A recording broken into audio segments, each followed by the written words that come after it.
The state of our planet, our Mother Earth, is very precarious. On one side, we see signs of great destruction at the hands of human beings, and which are therefore our own creation. The potent idea of destruction is at work within human beings, but it creates destructions on the outside. This destructiveness is not necessarily deliberate, but blind and uncontrollable. It is this blindness and ignorance that have to be enlightened.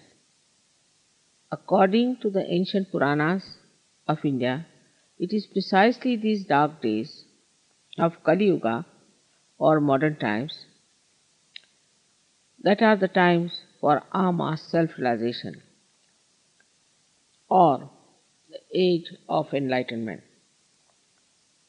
But we still have many problems from our past or our history that have to be solved beforehand. These have a bearing on the international situation. So, first let us see which problem or problems have to be solved. In international relations, there have been a number of fundamental problems in recent years. In the post-war world, the most important political development has been the conflict between communism and the democratic idea. There was a fundamental cleavage between these forms of political thoughts and government, and this has resulted in a lot of constant tensions between East and West. This became one of the very crucial issues of our times for the future of humanity. In recent years, however, there was a major change initiated first in China by Mr. Deng, who began to open Chinese society to new ideas. But the most important change came with the arrival of Mr. Gorbachev on the world scene. When he assumed power, he obviously made a very thorough review of the situation in his country and came to the conclusion that the old political and economic structure, in accordance with the orthodox communist doctrines, needed to be changed, and that change had to be fundamental in nature. So he gave to the world two new words, perestroika and glasnost, which encompass some very radical changes. Is this the beginning of the new age in accordance with the play of the divine? First of all, perestroika really means restructuring. Mr. Gorbachev is engaged in a really great endeavor in totally restructuring the Soviet political and economic system. Accordingly, he has made breathtaking changes within a very limited period of time. He has also opened up Soviet society by using glasnost, which means openness. Now, the democratic world is getting far more news of the USSR, and the people of USSR are getting far better news about their own affairs and those of the rest of the world. Not only that, but many more people are now visiting the USSR without any difficulty. I should mention that recently about 40 Sahjogis from the West went to Russia. The invitation came out of the blue. We had a tremendous success and thousands of people came pouring in, and most of them got their self-realization. Russia is the first country which has recognized the unique capacity of Sahaja Yoga by granting official status of absolutely independent organization. Perhaps they have realized that it is only after self-realization that the inner transformation process is triggered, through which ultimately you get your enlightenment.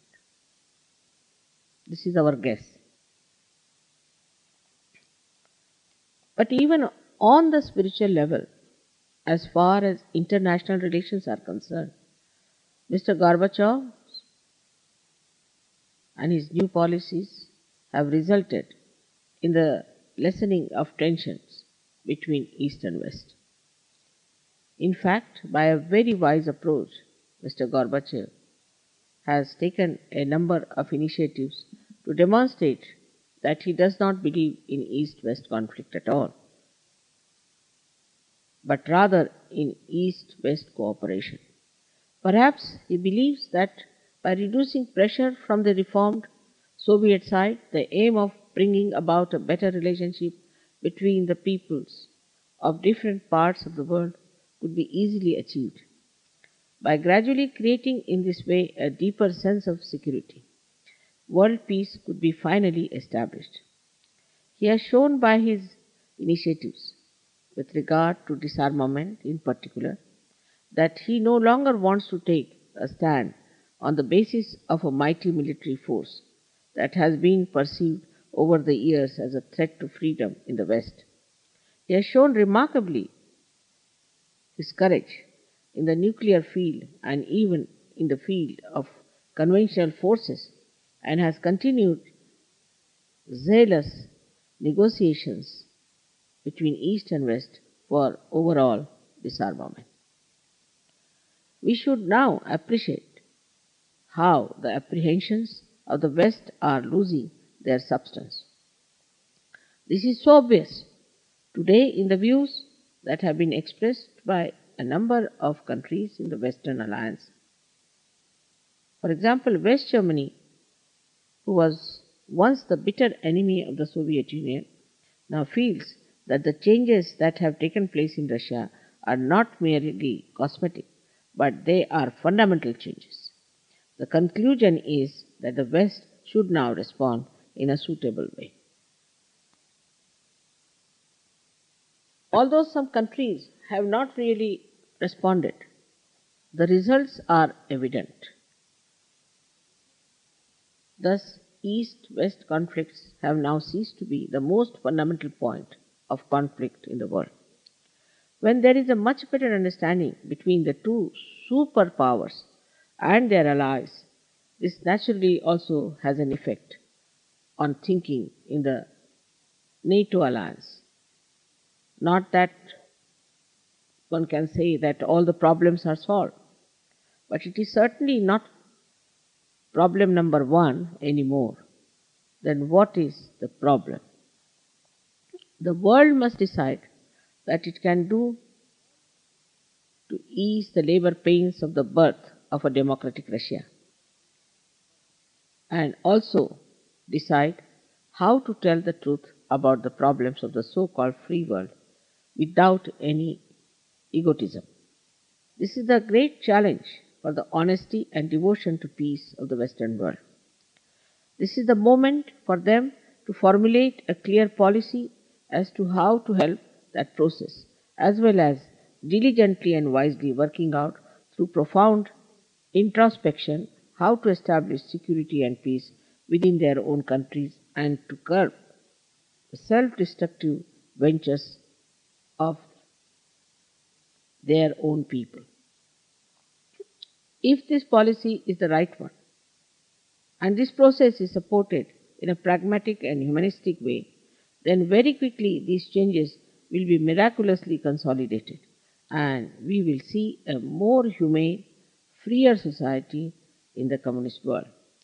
I feel that the Russians need real freedom, while the West needs wise self-discipline. Thus, my vision is that these right actions and these appropriate reactions will bear their fruit of a very beautiful world of brotherhood and peace, which will be worthy of its enlightenment. Crucial and dangerous problem we must face is surely that of religious fundamentalism. And we cannot point the finger at any religion in particular. Wherever you see or look, you find that the concept of religion has strayed far from the original ideas of its founder. I have said many times before, and I say it again now, on the tree of spirituality, many beautiful flowers have appeared as seers, saints, prophets, and divine incarnations at different times. Those flowers were nourished by the same sap of divinity to manifest the fragrance of love to the whole world. But they were plucked from the tree of life by human beings. And now these dead flowers have become so many dead religions without any fragrance or vitality. Religion is meant to make human beings worthy, to transform them from their state of subjection to their original animal instincts, and after that, to wean them from their tribal instincts, which are based on insecurity, fear, and conflict, balancing them to prepare them for their final transformation into enlightened and complete human beings, conscious of divine laws through their connection to God Almighty. This was the original intention at the awakening of the various religions in different parts of the world as a message of God to make human beings aware of His power of love, beauty, and bliss. Unfortunately, in the course of time, religion has become the point of the most tremendous conflict. They preach love and blind faith, while they themselves have become money or power oriented, and those in the highest position of the so called religion and religions do not themselves know God. They have no knowledge of reality. In this way, these man made religions have twisted or rationalized the words of pure scriptures. For in their pure form, all religions are created from one universal principle: seek ye first the kingdom of heaven. That is, seek the eternal which is unlimited, and use the transitory only with a clear understanding of its limitations. But on the contrary, in practice, man made religions are organized for the contempt and hatred of others, on the assumption that we are the chosen ones. And yet, no matter what creed they may profess, these staunch believers are capable of committing any number of sins. This is because they do not have the consciousness of the guiding principle of the Spirit, which spontaneously acts in our attention only after self realization, which leads eventually to our total enlightenment. Then the good or higher self controls the lower or baser self. This victory lies within our reach on the path of our true ascent in this Kali Yuga, or dark age in which we live. Now, what I have found is that instead of uniting people, instead of making human beings good and loving, religions actually turn people into self-opinionated mental acrobats and fearsome defenders of faith. Of course, the truth, in fact, defends everyone and is in need of no defense. In the end, all one can say about man-made religions is that the tree is known by the fruit it bears. Of course, as a result, many people do not believe in God. They do not believe in God at all. They believe only what can be scientifically proved, what can be demonstrated to give results. But if you want to be scientific, you must keep an open mind. You must be prepared to consider the evidence of demonstrable truths. Unless and until you have not felt the all pervading power of God, how can you be at all sure that He does not exist? If you do not keep an open mind, then it is simply the ego that is covering the pure light of your intelligence. However, I can assure you that the time has come to prove the existence of God by experiencing His all pervading power on your central nervous system, that is, on your fingertips. And so we realize that human beings have to be transformed and have to enter into a higher stage of awareness through inner transformation. This has to be the last breakthrough of our evolution, which is a living process. The question before me is how make human beings seek the truth and the truth alone by removing the evil effects of the conditioning of the past and of religions. This is a very delicate task because the human ego is so very easily hurt. As I have discovered, no amount of discussion or any mental process can achieve it. So, what is the answer? It is obvious. The only way is the inner transformation by the living process of evolution in every seeker who comes for his self-realization. This will be enough to change the world. A further important point that needs to be appreciated particularly by the free world is that when freedom is abused, it can become demonic. Because the freedom of the rational human being can also be used to serve destructive and evil purposes, either consciously or unconsciously. In the free world, politicians are very anxious to keep their seats glued to them, if possible. And for that, they have to please the voters. This is why the voters are given full freedom to run amok in their own private lives. They have freedom to drink in their beds or in the pub, from sunrise to sunset and from sunset to sunrise, all over again. They have freedom to keep any number of guns they like to kill each other. They have freedom to become like primitive people and to degenerate into a mere sex point rather than a human being, if so they choose. They have freedom to get themselves a heart attack from overwork, or if not, then from jogging. Freedom to insult their husbands or wives by sleeping with any Tom, Dick, or Harry. They have freedom to destroy their brain cells by listening to heavy, very heavy rock music from dawn to dusk and dusk to dawn. The media have now achieved their final liberation from self-respect, decency, decorum, and social responsibility, and have developed the highest expertise in slinging mud at anyone they please and in preventing truth in the service of political creeds or sensationalization to slander and blaspheme the divine without knowing or caring what sin they are committing. They have freedom to destroy creativity with negative criticism and perverted values, so that in order to win public acclaim in any branch of the arts, an artist is obliged to have recourse to something subhuman or obscene.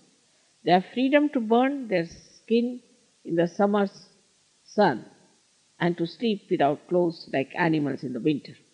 Freedom to preach the religion of sex or gay liberation. Freedom to get cancer or AIDS.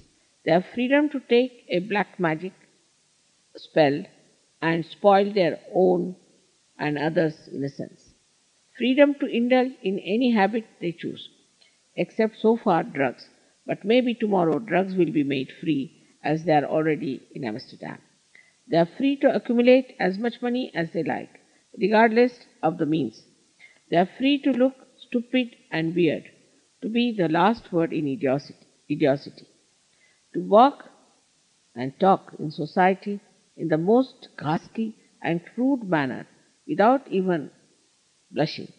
Every woman has the freedom to attract the looks of every mind like a prostitute and every man is obliged to look young forever and so never maturing and reaching the heights of wisdom. In this way, the so-called liberated or permissive society have reached the very limit of their decadence and their self-destruction. So this so-called freedom has its built-in polarity of enslavement and destruction which manifests side by side.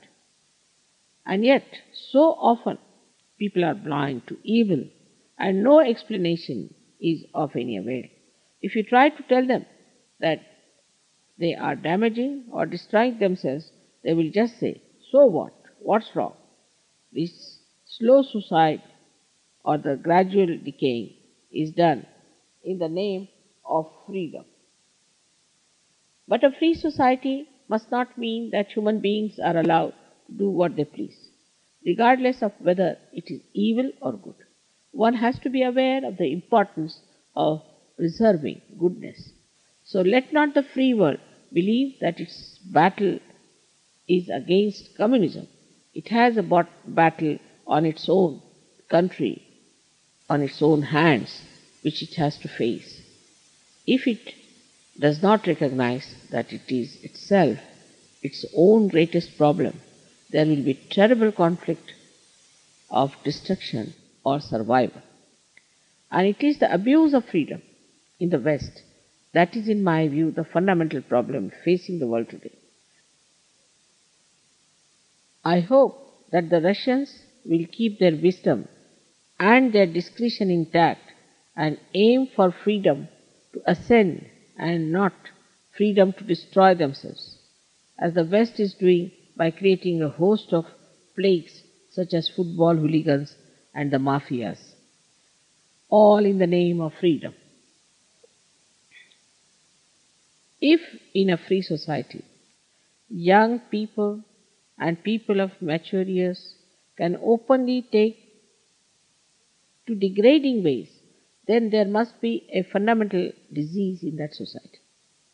Therefore, at a time when the communist countries are making a wide-ranging review of their situation, the Western world also needs to make the same kind of fundamental review of itself. A solution has to be found to its most urgent problem, which is the abuse of its own freedom. A further pressing problem is that of the environment. The very existence of human beings is now being threatened. People have now become aware of the damage that has been done to the environment and of the depletion of the ozone layer. Why do we still have acid rain? Why do we have often disastrous climatic problems around the world? We have to find the answers to these problems. It is an extraordinary thing that in the developed world you cannot now be confident of getting proper food to eat. Every day there's a new scare about salmonella or a new product is put onto the banned food list. So, now food poisoning has become a very serious issue. What does that indicate? We have to know that this is the extreme of industrial development by which we have become slaves of machines. Machines are created for our own use and yet we have become the victims of machines. We have to change the balance between machine-made and handmade goods and take more to natural things. Machines create things like plastic which have no natural vibrations and which are actually injurious to human beings. But how to achieve this is the problem. How to reduce the consumption of such useless things like plastic in our daily life. Another problem we have is that of relationships between people in society. The rapport between husband and wife or between one human being and another has become very artificial. They can no longer relate directly and simply to each other, but have to have something in between in order to have a relationship at all. Like the television or a squabble just to make the link. There are some people, I am told, who prefer to talk to the refrigerator rather than their husband or their wife because it won't aggress them.